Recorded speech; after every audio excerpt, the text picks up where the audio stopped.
We want to get right to that major winter storm causing so much destruction across the South and the Northeast right now. That's a live look at the scene in Beauregard, Alabama. And you see the homes there just completely destroyed. Homes completely destroyed. At least 36 reported twisters tearing through the region. That one in Alabama killing nearly 24 people. Rescue crews are still searching for survivors this morning. And now that storm is hitting the Northeast. This is a live look at Boston. You see the snow coming down there. Schools are closed there and right here in New York City. Ginger is 20 miles north of Times Square, has the very latest. Good morning, Ginger.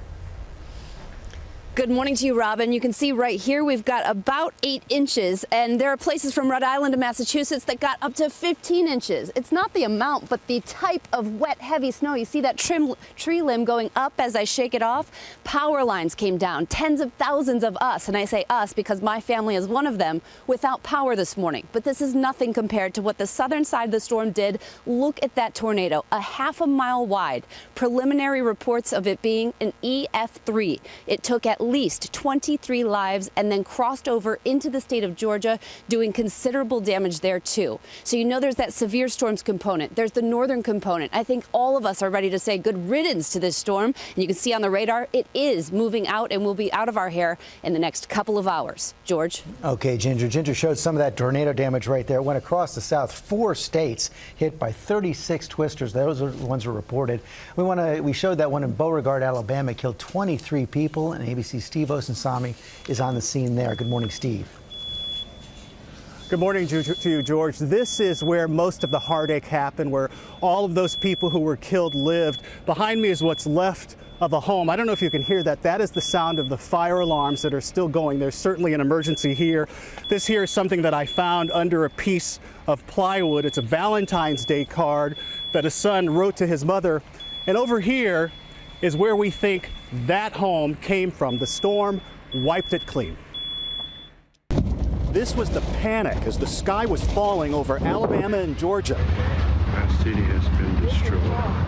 At least 36 reported tornadoes across 4 states, destroying homes and ending lives. Sharon Poole hid in her closet, and even from there, she could smell and hear the broken pine trees swirling around her home. I was sitting there praying, asking the Lord to protect everybody around us and that nothing came in the house or destroyed anything. The Lee County coroner has to share the terrible word with families this morning. In Beauregard alone, oh my God, there's damage. At least 23 people didn't make it.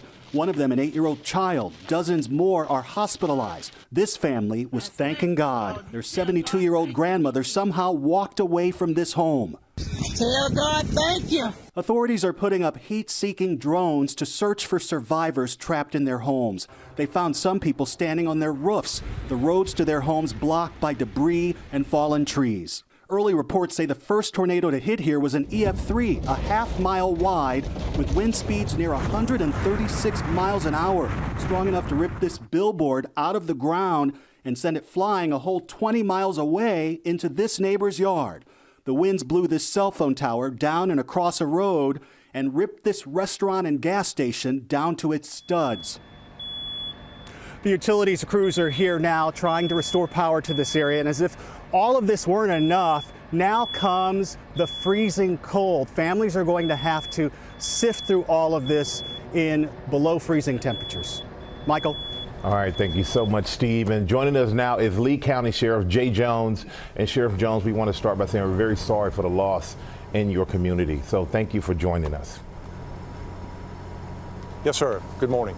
And Sheriff Jones, what rescue and relief efforts are underway right now at this hour? Right now we're organizing teams. They're coming into the area here at our marshaling yard. We will be sending them out in groups to specific areas of damage. We're going to concentrate on the areas that had the most damage, where we've had the concentration of where we found the victims. We still have some individuals that are unaccounted for, and that's where we're going to begin our search this morning. And in your rescue efforts, we hear that you're using drones as well. So how does that work with the drones? Well, the drones have infrared capabilities, and of course they'll recognize heat signatures. We're going to be using those in the area. We'll also be using helicopters from various agencies in our area and around the state in effort as well. And Sheriff Jones, we've seen some of the photos right now, but what can you tell us about the devastation firsthand? It is, I'd categorize it as catastrophic. The homes completely destroyed, nothing left but the slabs, concrete slabs that they existed on. We have debris fields, extensive debris fields that are scattered over at least a 1 square mile area. Today we'll get aircraft in the area and give us a better view of the area to give us, probably increase the area that was involved. And of course we'll concentrate our searches in those areas. We were unable to do that last night. We just didn't have enough light. Did conduct some basic searches, did recover, as mentioned before, 23 victims. But today we'll get a much better picture of how big this area is. But I would categorize the damage, again, is just incredible, catastrophic damage. And you mentioned some people lost homes. A lot of homes were damaged so that no one can use those homes at this point. So what kind of resources have been set up for those families who have been displaced? We have local churches that have come to the aid of the individuals that have been made homeless from the storm. We've got an area that we're trying to reunite individuals with that they put them up last night.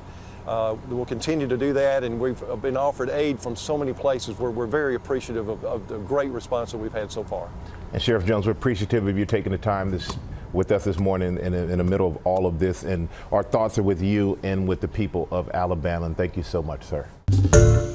Hi, everyone. George Stephanopoulos here. Thanks for checking out the ABC News YouTube channel. If you'd like to get more videos, show highlights, and watch live event coverage, click on the right over here to subscribe to our channel. And don't forget to download the ABC News app for breaking news alerts. Thanks for watching.